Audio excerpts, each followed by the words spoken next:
Ada 4 cara bagi orang yang berhati keras bila hendak mengobatinya. Yang pertama, menghentikan diri dari kebiasaan-kebiasaan buruk dan beralih menuju majlis-majlis ilmu. Ya seperti Bapak Ibu hadir insyaallah ini. Majlis ilmu, melunakkan hati kita. Guna mendengarkan nasihat dan peringatan, ancaman tentang neraka dan anjuran beramal saleh untuk masuk surga, dan hikmah-hikmah tentang kisah orang-orang saleh, karena semua itu dapat melunakkan hati dan menyembuhkannya dengan cepat. Hadir sekali majelis ilmu teman-teman, luar biasa efeknya. Bisa satu kisah, satu ayat, satu hadis mengubah hidup kita menjadi orang yang baik sampai kita meninggal. Itu luar biasa, makanya jangan tinggalkan majelis ilmu. Saran beliau, orang yang hatinya keras, yang pertama majelis ilmu. Yang kedua, mengingat mati, yakni seringkali mengingat suatu pemutus segala kelezatan, pemisah jamaah, kelompok, dan penyebab anak-anak menjadi yatim, sebagaimana diterangkan pada pembahasan yang lalu. Dikisahkan bahwa seorang wanita mengadu kepada Aisyah radhiyallahu anha tentang kekerasan hatinya. Maka nasihat Aisyah Ummul Mukminin radhiyallahu anha, sering-seringlah mengingat mati, niscaya hatimu akan lunak. Wanita itu melaksanakan nasihat tersebut sehingga hatinya benar-benar lunak. Akhirnya dia datang lagi untuk menyampaikan terima kasihnya kepada Aisyah radhiyallahu anha. Bahkan para ulama mengingat mati itu mengatakan mengingat mati itu bisa mencegah dari kemaksiatan, melunakkan hati yang keras, menghilangkan rasa bangga terhadap dunia, dan meringankan rasa derita dalam musibah-musibah di dunia. Yang ketiga, menyaksikan orang yang akan meninggal dunia. Kalau ada kesempatan, ini juga di poin kedua ini pernah ada seorang salafus saleh teman-teman. Beliau selalu menggali liang lahat di belakang rumahnya dan masuk ke situ.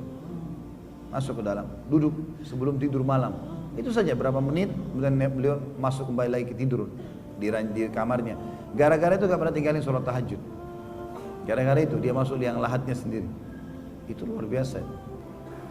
Yang ketiga yang bisa melunakkan hati manusia selain majelis ilmu dan mengingat kematian adalah menyaksikan orang yang akan meninggal dunia. Kalau tadi kita mengantar jenazah itu, ya. Kalau ini enggak, kita menyaksikan kalau ada orang lagi mau sakarat dan kita kesempatan bisa datang melihatnya, itu bagus sekali.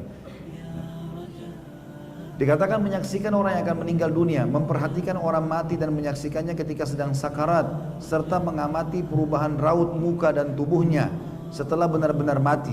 Semua itu akan dapat memutus kerinduan hawa nafsu kepada kelezatan-kelezatan yang dapat melindungi dan dapat melindungi hati serta mengusir kesenangan-kesenangan amarahnya. Bahkan menahan pelupuk mata dari tidur, menahan tubuh dari bersenang-senang, dan membangkitkannya untuk terus beramal dengan lebih bersungguh-sungguh. Dikisahkan pula Al-Hasan Al-Basri rahimahullah pernah berkunjung kepada seseorang yang sedang sakit.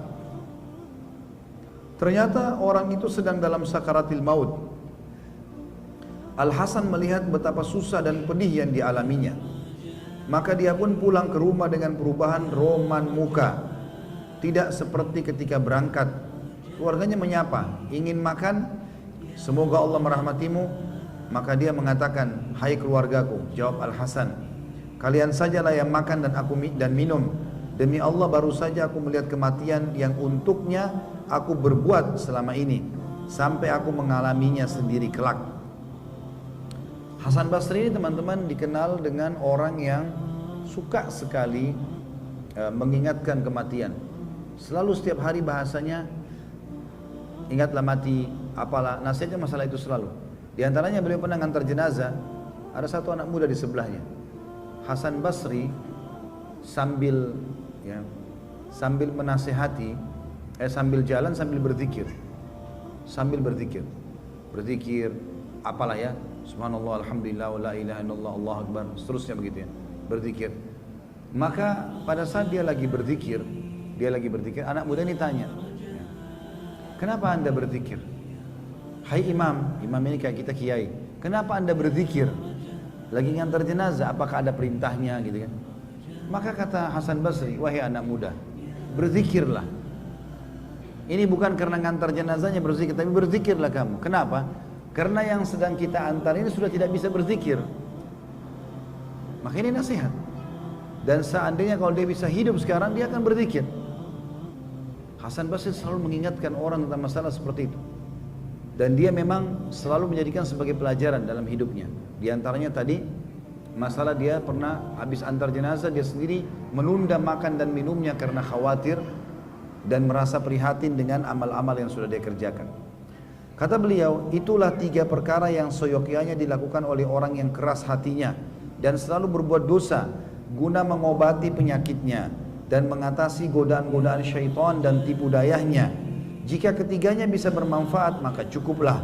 Tapi jika terasa berat, berarti kekerasan hatinya telah parah dan dorongan-dorongan dosa sudah kuat membelenggu. Kalau memang demikian maka perlu memperhatikan nasihat selanjutnya.